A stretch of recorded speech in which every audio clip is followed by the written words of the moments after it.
1면입니다. 히브리서 12장 1절에서 3절까지 말씀을 봉독하겠습니다.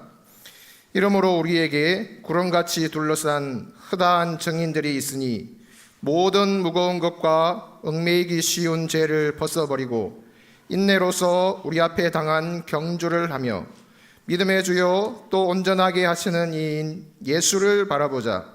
그는 그 앞에 있는 기쁨을 위하여 십자가를 참으사 부끄러움을 개의치 아니하시더니 하나님 보좌 우편에 앉으셨느니라. 너희가 피곤하여 낙심하지 않기 위하여 죄인들이 이같이 자기에게 거역한 일을 참으신 일을 생각하라. 아멘. 세계적인 사회학자 커밍워커 교수님이 계십니다. 이 교수님이 한 번은 이런 말을 하였습니다. 성공하는 사람은 성공할 수밖에 없는 정신과 습관을 가지고 있고, 실패하는 사람은 실패할 수밖에 없는 정신과 습관을 가지고 있다. 성공한 사람은 성공한 사람의 나름대로의 이유가 있고, 실패한 사람은 실패한 사람의 그 어떤 이유가 있다는 겁니다. 이어서 성공한 사람들을 연구해 본 결과 성공의 요인을 4가지로 발견하고 압축하였습니다. 성공한 사람들 첫 번째는 뭐가 있느냐? 지능이 있더라는 거예요. 나름대로 지능이 있더라. IQ가 좀 받쳐줘야 된다. 지능이 있더라. 그렇다고 해서 IQ가 140, 150 요하느냐? 그렇지 않고 적어도 100 정도, 100에서 왔다 갔다. 우리 한국 사람들 평균이 얼마냐? 106입니다. 106. 저와 여러분은 다 성공할 수 있는 이 지능을 가지고 있습니다. 그런데 지능에다가 지식이 좀 있어줘야 된다. 사람이 배운 게 있어야 돼요. 그걸 배운 걸 가지고 써먹어야 되거든요. 뭘 좀 배워야 된다. 그리고 기술이 있어야 된다. 요즘 다 면허증 시대잖아요. 뭘 하든지 면허증이 있어야 됩니다. 자격증이 있어야 됩니다. 기술이 있어야 된다. 그리고 마지막으로는 태도를 꼽고 있습니다. 실천하려는 의지, 겸손한 자세, 어려운 일도 타개내려고 하는 긍정적인 마인드, 이런 태도가 있어야 된다. 커밍워크는 성공 요인 4가지 중에서 가장 중요한 것을 손꼽으라고 하면은 바로 이 태도, 자세에 달려있다고 결론을 맺습니다. 지능이 있고 지식이 있고 기술이 있다 할지라도 태도가 엉망인 사람들은 성공하기가 어려웠다. 태도가 안 좋으면 아무리 머리가 좋고 기술이 뛰어난다 할지라도 일시적인 성공에 그칠 수밖에 없다. IQ가 140, 150입니다. 제가 140 아는 후배가 있는데 공부를 안 해요. 그런데 성적은 늘 장학금을 받습니다. 우등생입니다. 어떻게 자기는 공부를 하느냐? 시험치기 하루 전날 10시쯤 돼서 그냥 책을 한번 본대요. 이렇게 보면은 사진 찍히든지 머리에 그대로 입력이 된대요. 야, 주님 뭐 하십니까? 누구는 산삼 뿌리 주고 누구는 무시 뿌리 주고, 부러웠어요. 그런데 아무리 뛰어난 머리라도 태도가 교만하다 그러면 일시적인 성공에 그칠 수밖에 없다. 태도가 좋아야 된다. 이 태도, 좋은 태도로 성공한 사람들 비중을 든다면 100% 가운데 83%가 이 태도로 성공한 사람이다. 태도가 그만큼 중요하다는 것을 보여주었습니다. 새해가 시작이 되었습니다. 이 새해에 우리는 어떤 태도를 가져야 하나? 이 태도, 좋은 태도를 가져야 됩니다. 이 새해에 우리는 어떤 태도를 가지고 살아가야 하나? 오늘 말씀을 통해서 함께 은혜를 나누고자 합니다. 우리가 가져야 할 태도 첫 번째는 뭐냐면은 목표를 향해 달려가는 태도를 가져야 합니다. 오늘 2절 말씀을 보면은 믿음의 주요 또 온전하게 하시는 이인 예수를 바라보자. 예수를 바라보자. 이 히브리서 기자는 우리 신앙에 있어서 목표를 제시하는데 그 목표가 예수님입니다. 예수님을 바라보자. 예수님을 바라보면서 우리가 기도는 어떻게 해야 될지, 예수님을 바라보면서 말은 어떻게 해야 되는지, 예수님을 바라보면서 나 자신을 하나 둘 가다듬어야 된다. 예수님을 바라보면서 달려가야 된다. 이 목표를 제시했습니다. 여러분, 올 한 해 우리가 신앙이든지 또 직장의 일이든지 학생 같은 경우에 공부든지 무엇을 하든지 간에 우리가 어떤 뚜렷한 목표가 있어야 합니다. 목표가 없거나 아니면은 목표가 분명치 않으면은 이리저리 방황합니다. 허송세월 다 보내버립니다. 짐승 가운데 하이에나가 있습니다. 그 모습은 딱 보면, 얼굴을 보면요, 참 예쁘게 생겼어요. 귀엽게 생겼습니다. 그런데 성질이요, 얼마나 난폭한지. 이 하이에나가 먹잇감이 하나 탁 나타났다, 얼룩말이다, 아니면은 덜쏘다 탁 나타났다 그러면은 절대 자기 혼자 공격하지 않습니다. 10명이 다 먹잇감을 향해서 공격하는데 어디를 공격하느냐? 후미를 공격합니다. 다 뒤에서 뒤를 막 물어뜯어요. 뒤를 물어뜯습니다. 근데 10명이 한꺼번에 확 덤벼들어요. 먹잇감. 이 먹잇감 절대 놓치지 않아요. 하이에나한테 걸렸다 그러면은 10이면 10 다 죽습니다. 이 목표를 향해서 끝까지 물고 늘어집니다. 끝까지 물고 늘어져요. 적당하게 싸우면은 서로 간에 지쳐가지고 포기할 법도 한데, 그런데 하이에나는 끝까지 물고 늘어집니다. 사자도 이 하이에나한테 걸렸다 그러면은 죽든지 상처가 나든지 오래 못 갑니다. 제가 한 번은 영상으로 사자가 코끼리를 잡아먹는 것을 한번 봤습니다. 코끼리가요, 어미 코끼리는 굉장히 큽니다. 어떻게 잡아먹느냐? 제일 처음에 발을 막 물어요. 근데 이게 물려지느냐 말입니다. 코끼리 이 피부가 굉장히 두껍습니다. 굉장히 두꺼워요. 총으로 쏴도 잘 안 들어가요. 그렇게 딱딱하고 두꺼운 피부지만은 사자가 코끼리 잡아먹으려고 다리를 물어뜯어요. 근데 택도 안 되죠. 어떻게 하느냐? 점프해가지고 코끼리 등을 올라타요. 올라타는데 코끼리가 몸을 한번 흔들어 버립니다. 그러면은 한 3m 위에서 뚝 떨어져 버려요.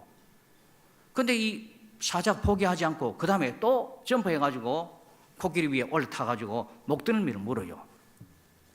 사자 이빨이 참 날카롭지만은 목덜미 물리느냐? 안 물립니다.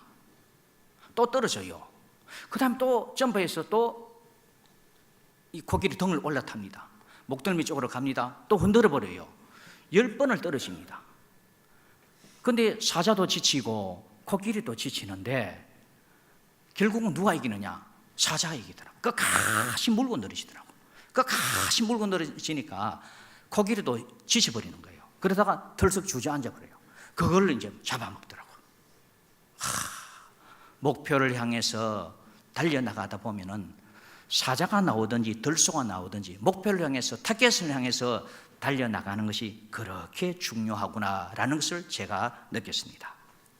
잠언 29장 18절 말씀을 보면은 묵시가 없으면, 이 묵시를 다르게 번역하면은 비전이라고도 할 수 있고 꿈이라고도 할 수 있고 목표라고도 할 수 있고, 묵시가 없으면, 꿈이 없으면, 비전이 없으면, 목표가 없으면 백성이 방자히 행하거니와.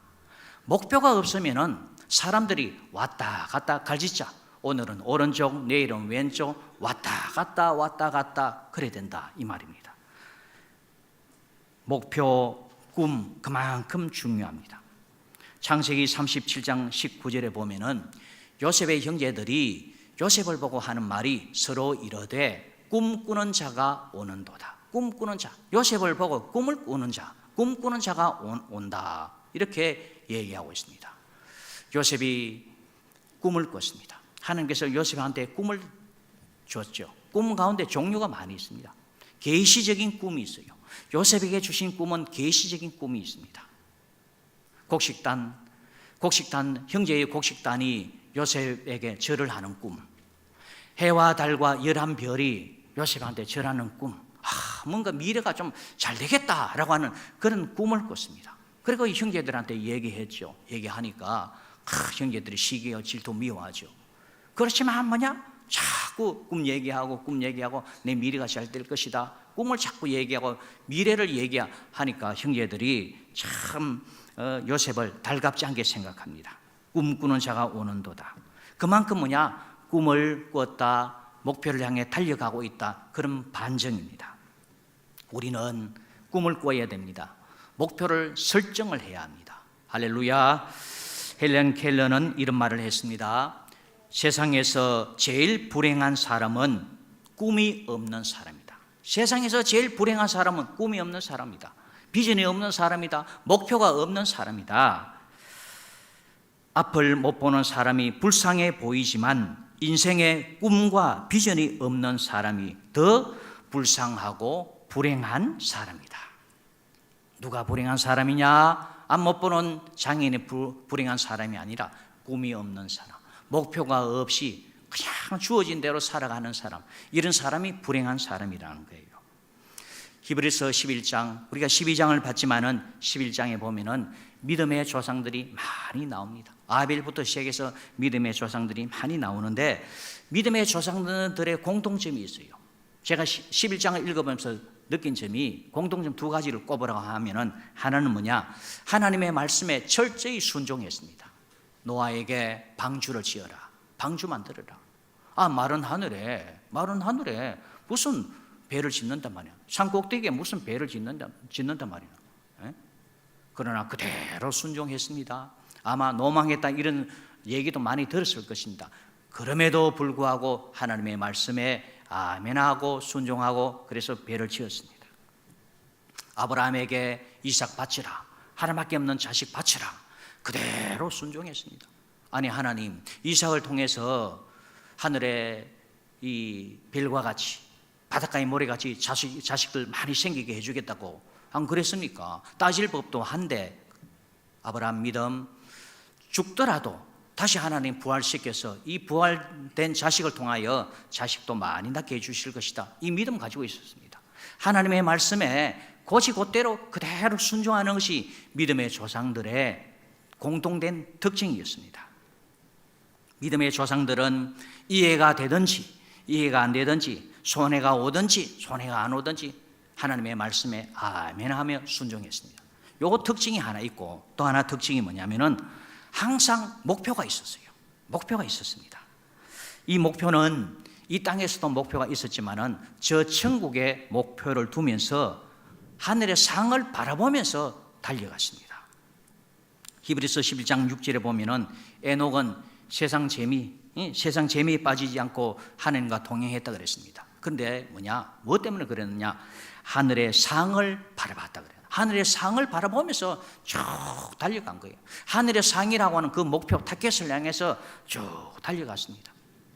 아브라함은 이 땅보다 더 나은 본향 천국을 사모했다. 저 천국이라고 하는 타겟을 보고 쭉 달려갔습니다. 히브리서 11장 26절에 보면 모세가 나옵니다. 모세는 이 땅에서 왕자의 자리를 버리고 이스라엘 자기 백성들과 함께 고난받고 수모를 겪었습니다. 그 이유가 뭐냐라고 했을 때 상 주시는 이를 바라봤다 그래요. 상, 하늘의 상, 하늘의 상이라고 하는 그 타겟, 그 목표를 향해서 쭉 달려갔습니다. 믿음의 조상들은 말씀에 순종하면서 하늘을 향해서 늘 달려갔습니다. 목표를 향해서. 오늘 본문 2절에 보면은 예수님의 경우도 그냥 이렇게 이 땅에 33년 사신 것이 아닙니다. 목표가 있었어요.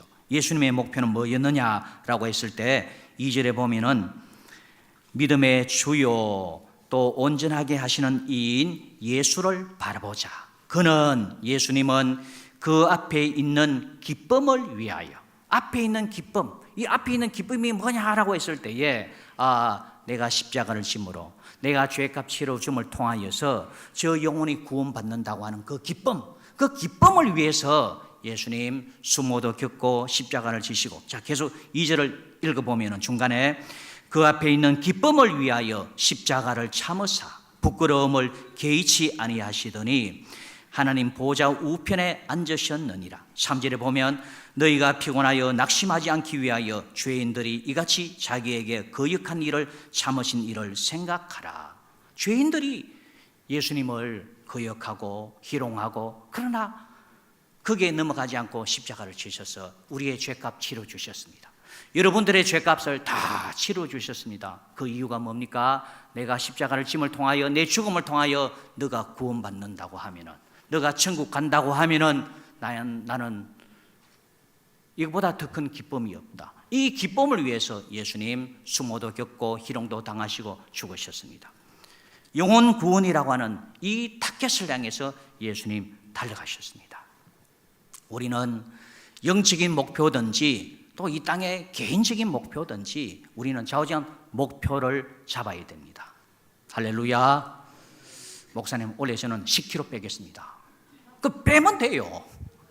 그 살 빼는 것도 목표를, 그 목표, 살 빼는 목표 있는 것하고 없는 것도 천지 차이입니다. 빼야 돼요. 빼야 된다 카이. 목표를 잡아야 돼요. 목표를 다 세워야 돼요. 목표 없이 살 빼면은 2, 3일밖에 못 갑니다. 목표를 세워야 됩니다. 그런데 너무 큰 목표는 작심 며칠이라고요? 3일. 너무 큰 목표는 꿈 가지는 건 좋지만은 작심 3일 될 공산이 큽니다. 목표를 세우되 여러분 실현 가능한 것부터 하나 둘씩 해 들어가면 됩니다. 스티븐 기저라고 하는 유명한 작가가 있습니다. 이분이 지은 책 가운데 습관의 재발견이라고 하는 그런 유명한 대작을 지었습니다. 이분은 연초가 되면은 특별 목표를 가지기를 나는 하루에 30분 운동하겠다. 하루에 30분 운동하겠다. 다 할 수 있겠죠? 여러분도 같으면 다 할 수 있을 것입니다. 그런데 이분은 하루에 30분 운동 하루 이틀 하고 끝내버렸습니다. 여러분 시간 내서 운동하는 거 이거 쉽지 않습니다. 귀찮아요. 하다가 주저앉고 그래서 목표 설정을 좀 낮추었습니다. 하루에 팔굽혀펴기, 여러분 팔굽혀펴기 이거 아시죠? 이거 하루에 몇 개 하느냐? 1개만 하겠다. 1개만 하겠다. 아이고 그거 누가 못하노? 1개만. 남들이 비웃더라도 자기는 하루에 1개만. 오늘 하루에 1개 끝. 내일 하루에 몇 개? 1개 끝. 모레 하루에 1개 끝. 하루에 1개씩만 하겠다. 1개는 가능하겠다는 거예요. 목표를 세우되 가능한 목표를 세워야 됩니다. 1개를 했습니다. 일주일 후에도 1개, 열흘 후에도 1개. 하다 보니까 1개 하니까 너무 재미가 없어. 하다 보니까 2개, 3개, 4개. 그 다음 날 또 1개만 하니까 너무 재미가 없어. 2개, 3개, 4개. 일주일 후에, 열흘 후에도 역시 1개만 하면 되겠다. 내 스스로 약속이 1개만 하면 되니까. 하다 보니까 1개 이상을 하게 되고, 이게 한 달, 2달, 석 달, 넉 달. 1년 딱 갔습니다. 목표는 1개니까. 1년 다 지나가. 하루에 1개로 목표로 다 해버리니까, 어떤 데는 비가 오고, 어떤 데는 피곤해서, 그 침대에서 나오기도 힘들 때 1개만 하면 되니까 1개만 하는 거예요. 근데 이게 1개만 하다 보니까 뭐가 형성이 되느냐? 습관이 만들어진 거예요. 1개 운동하는 1개 습관. 그 습관에다가 탄력이 하나 둘 붙어버린 거예요. 자기가 고백합니다. 1개로 운동을 했는데 1년이 지나니까 내 몸이 1년 전보다 더욱더 단단해졌다. 이게 습관의 힘입니다. 여러분 목표를 다 세워야 됩니다. 목표를 세우되 현실적으로 가능한 목표, 이 실천 가능한 목표를 다 세워가지고 만들어 나가야 됩니다. 할렐루야. 오늘 히브리 기자는 예수를 바라보자. 예수를 바라봐야 된다. 신앙적으로 우리가 신앙의 대상인 예수를 바라봐야 된다. 이 목표를 세웠습니다. 우리가 신앙적으로도 목표를 세우고 또 개인적으로도 건강을 위해서라든지 지식을 위해서라든지 나름대로 목표를 세워야 됩니다. 나는 원래 다른 것보다는 성경 한 장만 읽겠다.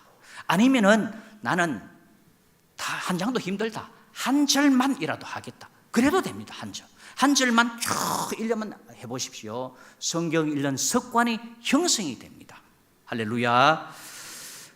이 스티븐 기저가 자기가 하루에 책 2페이지만 읽겠다. 2페이지, 1페이지, 2페이지, 2페이지만 다. 2페이지, 3페이지 재밌어가지고 3페이지 읽더라도 2페이지만 읽는다. 그러니까 매일 2페이지씩 읽었어요.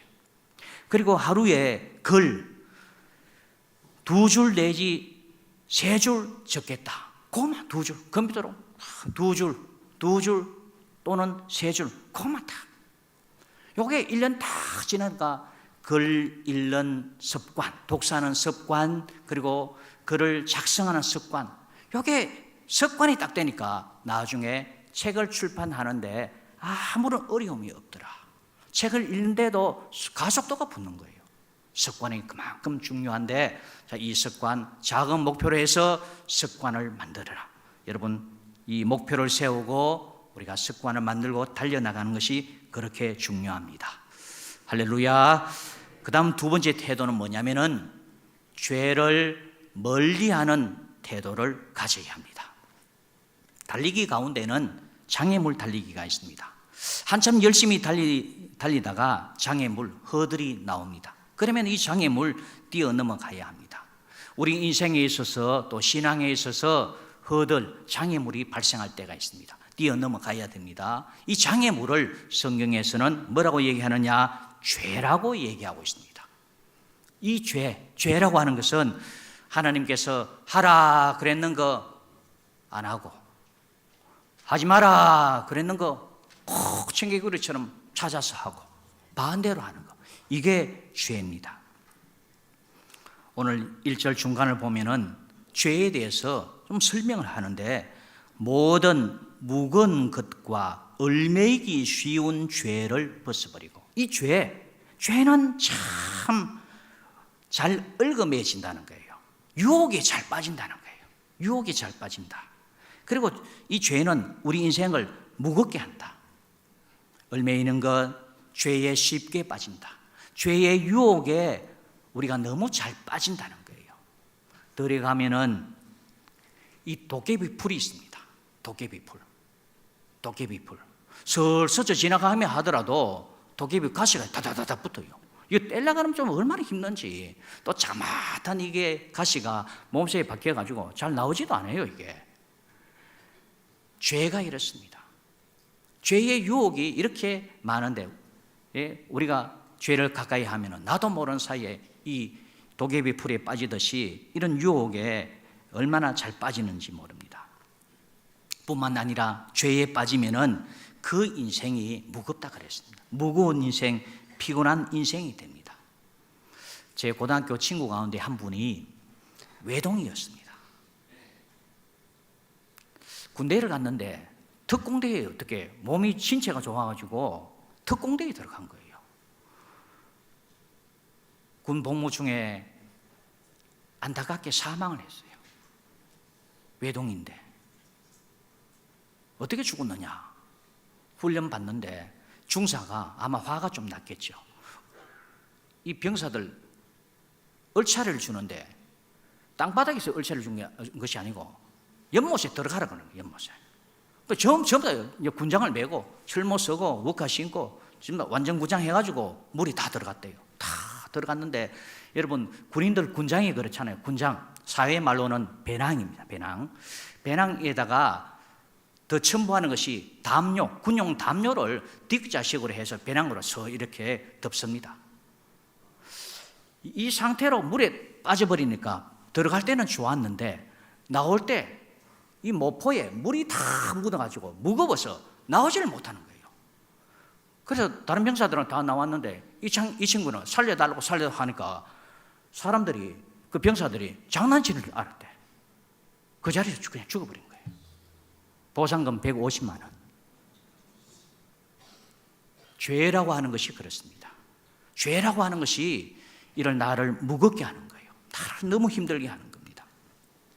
우리가 목표를 향해서, 미래를 향해서 잘 달려가야 되지만은 중간중간에 이런 장애물, 죄의 유혹이 있습니다. 이 죄의 유혹에 빠져서 허덕이는 인생, 목표는 고사하고 그 죄에 빠져서 허덕이는 인생들이 얼마나 많이 있는지 모릅니다. 창세기 49장 3절에 보면은 르우벤이 나옵니다. 이 르우벤은 야곱의 아들이죠. 큰 아들이죠. 르우벤아, 너는 내 장자요, 내 능력이요, 내 기력의 시작이라. 위풍이 월등하고, 위풍, 풍채가 있고 다 뭔가 위험이 있는 거예요. 키도 한 190 정도, 몸무게 한 95 정도, 어깨도 쫙 벌어지고. 저를 보시면 돼요. 뭐 딴 거 볼 거 없고. 이런 사람은요, 제가 남자가 남자를 보더라도 부러워요. 르우벤이 그렇게 생겼단 말이에요. 위풍이 월등하고 권능, 재주도 있고 능력도 탁월하다마는 물의 끓음 같아서인즉, 물이 팔팔팔팔 끓다가 불타는 나무 끄집 내버리면 그거 식어버리잖아요. 뭔가 저 친구 뭔가 될 것 같은데, 바바바바 될 것 같은데 기대가 막 되지만은 안 그렇다는 거예요. 물의 끓음 같아서인즉 너는 탁월하지 못하리니. 탁월하지 못한다. 그 이유가 뭐냐? 내가 아버지의 침상에 올라 더럽혔음이로다. 그가 내 침상에 올랐었도다. 이 성경이라서 고급스럽게 표현합니다. 아주 완곡하게 표현하는데, 침상에 올랐다 이 말씀이 뭐냐? 아버지의 서모 빌하를 급탈해버렸어요. 장남이 간통을 했단 말이에요. 간통. 그 죄 때문에 네가 아무리 능력이 있고 재주가 있다 한들 너 안 풀린다, 안 풀린다. 여러분, 죄가 그만큼 무섭습니다. 그래서 올 한 해 죄의 유혹이 많이 있을 것입니다. 큰 죄도 있고 사소한 죄도 있고, 이 죄의 유혹을 멀리 해야 되고, 또 죄를 지을 수 있는 환경도 우리가 또 멀리 해야 합니다. 할렐루야. 롯을 보십시오. 죄 짓는 환경, 소돔과 고모라를 가까이 하다 보니까 신앙도 무뎌지고 양심도 무뎌지고 점점 무뎌지가 나중에 쫄딱 망하잖아요. 서울에 쓰레기가 하루에 얼마나 많이 나오는지 모릅니다. 그러면 서울 그 변두리 땅에 그 쓰레기를 처리를 해야 되는데, 서울 사람들이 얼마나 깍쟁인지 모릅니다. 서울 사람들 용서하십시오. 서울 쓰레기를 충청북도 청주시 북이면, 사람 한 6천 명밖에 안 사는 그 면에다가 다 갖다 뿌립니다. 15년 동안 서울 쓰레기가 여기 다 갖다 버리는 거예요. 그리고 여기서 소각을 합니다. 그런데 쓰레기 치우는 것까지 좋은데, 이 청주 북이면의 이 사람들이 이상하게 하나둘 죽어갑니다. 15년 사이에 105명이 뭘로 죽느냐? 폐암으로 죽어버려요. 이 다른 도시보다, 평균치보다 35%가 높습니다. 왜냐? 쓰레기를 여기서 이 동네에서 태우는 거예요. 쭉 태우다 보니까 쾌쾌한 냄새를 늘 마셔요. 냄새를 맡고 그 폐로 이렇게 이 나쁜 공기가 들어가니까 폐암으로. 결국 뭐냐? 죄질 환경을 가까이 하고 자꾸 이러다 보면은 결국 뭐냐? 내가 손해라는 거예요. 우리는 목표를 정해서 달려나가는데 중간중간에 장애가 되는 이 죄의 유혹을 떨쳐버리고, 또 죄질 환경을 떨쳐버리고, 그렇게 믿음으로 살아가야 합니다. 할렐루야.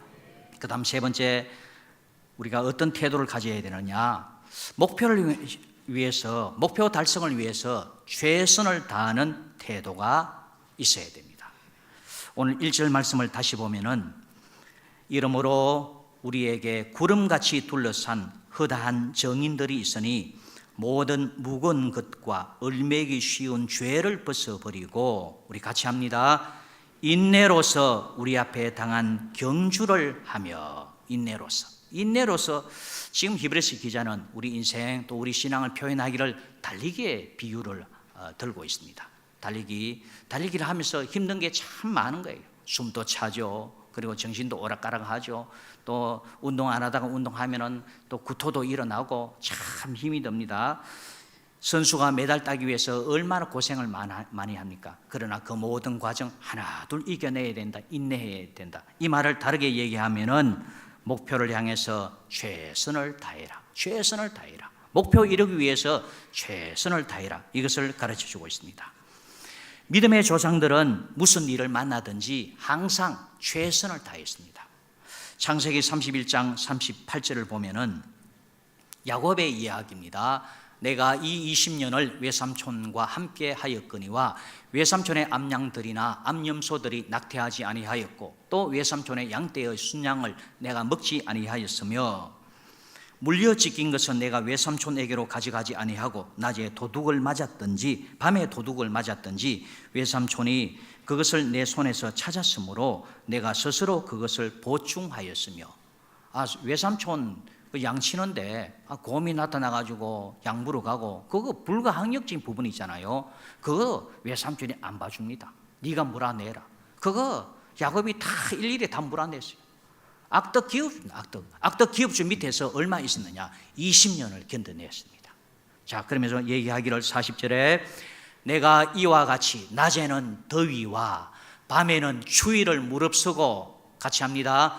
눈 붙일 겨를도 없이 지냈나이다. 이게 얼마라고요? 20년. 20년 동안 더위, 추위, 잠 못 자는 그런 밤, 그러면서 힘들게 고생하면서 그렇게 성실하게 살아왔습니다. 아버지 야곱의 피를 이어받은 형제들 가운데 요셉이 있습니다. 요셉도 아버지를 닮아서 얼마나 성실한지 창세기 39장 4절을 보면은 요셉이 그의 주인 보디발이죠. 그의 주인에게 은혜를 입어 섬김에 그가 보디발이 요셉을 가정 총무로 삼고 자기의 소유를 다 그의 손에 위탁하니 보디발이 자기의 소유를 요셉한테 다 맡겨놨습니다. 여러분, 내 재산 누구한테 맡겨놓는다, 믿고 맡겨놓는다, 이거 쉽지 않습니다. 22절에 보면은 요셉이 강간 미수범으로 감옥에 갇힙니다. 이때 간수장이 옥중 죄수를 다 요셉의 손에 맡김으로, 이 죄수 다루는 거 힘든 일 아니겠습니까? 그럼에도 불구하고 요셉의 손에 다 맡깁니다. 이 죄수 가운데 한 사람이라도 탈옥을 했다, 사고가 났다 그러면 그 책임을 누가 지느냐? 간수장이 집니다. 탈옥을 했다 그러면은 그 당시 법으로는 간수장이 목숨을 내놔야 됩니다. 죽어 마땅하다, 이게 법이었어요. 그럼에도 불구하고 그 위험을 안고서라도 이 옥중 죄수를 다 요셉의 손에 맡깁니다. 앞구절에 재산도 맡기고 이번에는 사람도 다 맡기고, 그리고 그 재반 사무를 요셉이 처리하고, 그 다음 23절에 보면 간수장은 그의 손에 맡긴 것을 무엇이든지 살펴보지 아니하였으니, 여추 없다는 거예요. 확실하다. 자, 그러면은 요셉이 보디발도 그렇고 간수장도 다 요셉한테 모든 것을 맡길 정도 되면은 요셉이 신임을 얻었다 못 얻었다? 얻었다. 여러분, 신임을 얻는 것, 신용을 얻는 것은 두 가지가 있어야 됩니다. 하나는 정직해야 돼요. 거짓말을 막 둘러치고 이러면 저 사람 못 믿겠다, 사기꾼이다. 정직해야 돼요. 내가 좀 억울하고 좀 손해가 난다 할지라도 있는 거 사실 그대로 얘기하고 정직이 있어야 됩니다. 또 하나는 뭐냐? 신임을 얻으려면 성실해야 돼요. 성실. 정직과 성실, 이것이 신용의 기준입니다. 기준. 이거 없이 신용 얻겠다, 말이 안 되는 소리입니다. 우리가 올 한 해 바로 정직과 성실로 승부를 걸고 이런 모습으로 우리가 최선을 다해야 됩니다. 미국의 철강왕 백영중 씨라고 있습니다. 우리 한국 사람입니다. 이분은 책을 하나 찍었는데, 지금은 돌아가셨는데, 나는 정직과 성실로 미국을 정복했다. 정직과 성실로 미국을 정복했다. 영어책 제목이 뭐냐? No money, no English. No money, 나는 돈도 없다. No English, 영어도 못한다. 그런데 내가 어떻게 철강왕이 되었느냐? 정직과 성실로 승부를 걸었다. 이분은 북한 출신입니다. 북한에서 6.25 동란 때 남아 있습니다. 남쪽에서 5년 살다가 어렵게 미국에 가서 거기서 어렵게 이제 공부하면서 식당 일하면서 그렇게 살아왔습니다. 이분이 좌우명이 뭐냐? 도산 안창호 선생의 흥사단 3계명, 정직하라, 부지런하라, 사랑하라, 이걸 가지고 살아온 거예요. 미국 페코 스틸이라고 있습니다. 철강회사인데, 철강회사 회장인데 2000년도에 여러분 건축하다 보면 H빔 있죠. H빔. 이분이 이 회사에서 이걸 생산해내는 그런 공장을 가지고 있습니다. H빔을 생산 판매하는 회사인데 연 매출액이 2000년도 당시에 2억 달러, 한국 돈으로 3천억이었습니다.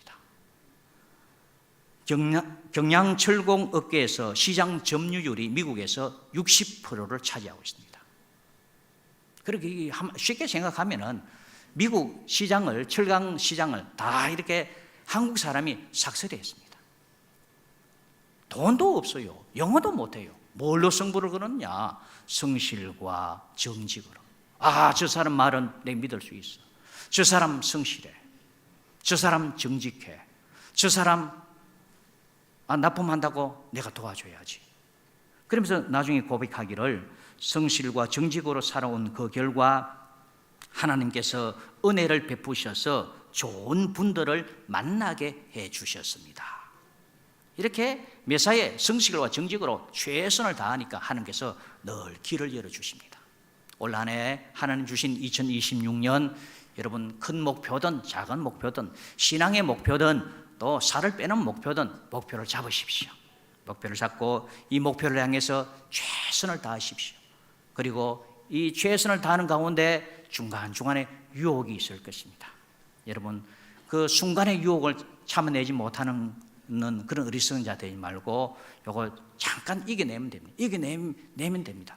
우리가 미래 결과를 내다보면서 우리가 참는 가운데 좋은 결과 저와 여러분에게 있기를 주님의 이름으로 축원합니다.